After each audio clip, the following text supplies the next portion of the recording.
Somos el Ministerio Palabras del Maestro, trayéndoles a ustedes el conocimiento de nuestro Señor Jesucristo para que siempre abunde la paz y el favor de Dios en cada uno.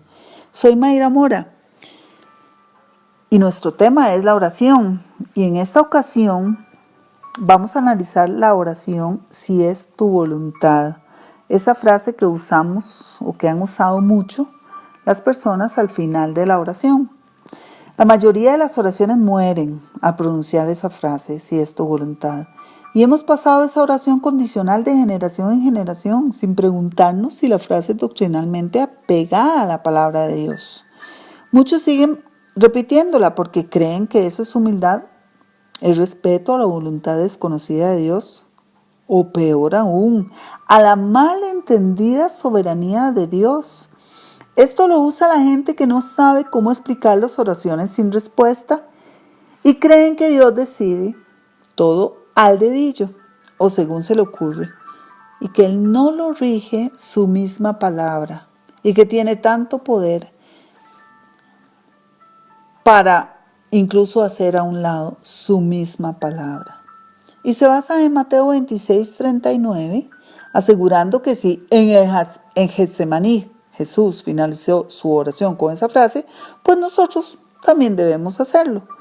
Pero analicemos este pasaje, Mateo 26:39. Yendo un poco adelante, se postró sobre su rostro, orando y diciendo: Padre mío, si es posible, pase de mí esta copa, pero no sea como yo quiero, sino como tú.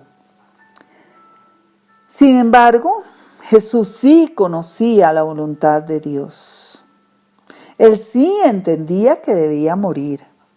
Ya Él lo había anunciado a sus discípulos, pero Él era humano también. Él sabía que sería separado de su Padre y que todo el pecado y la enfermedad del mundo vendrían sobre Él.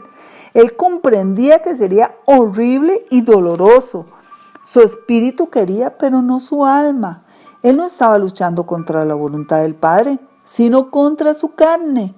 Por eso terminó diciendo: pero no sea como yo quiero. En mi carne puedo querer hacer cualquier otra cosa, pero no quiero eso, sino como tú quieras. En versiones más antiguas dice: no sea hecha mi voluntad, sino la tuya.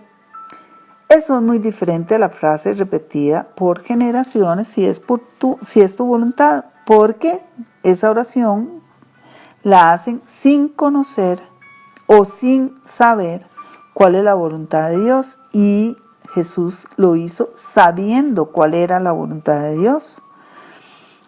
Esta oración de Jesús es una oración de dedicación.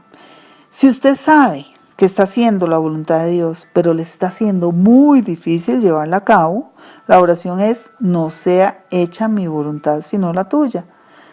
La oración de Jesús en el jardín de Getsemaní era una oración de dedicación.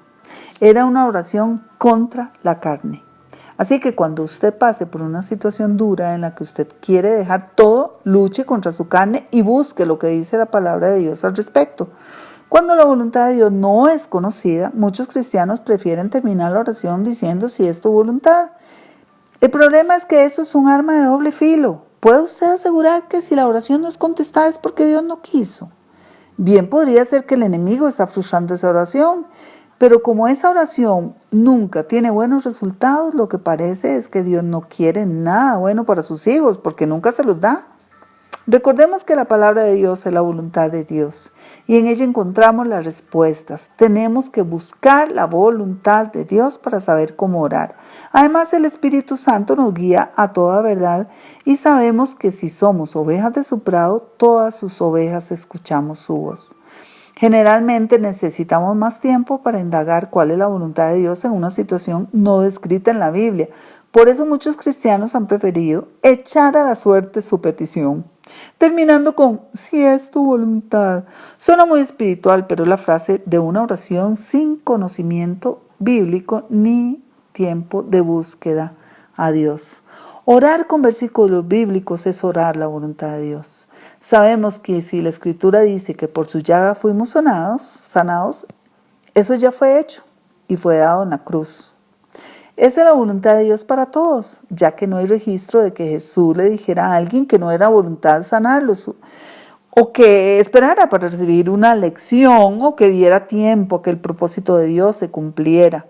No hay fundamento bíblico para creer que la voluntad de Dios no es sanar a todos. La oración basada en la voluntad descrita de Dios es la oración de fe. Fe en la palabra de Dios. Debemos buscar siempre la voluntad de Dios. Si tenemos seguridad en su voluntad, ya tenemos la respuesta, hermanos. Bendiciones.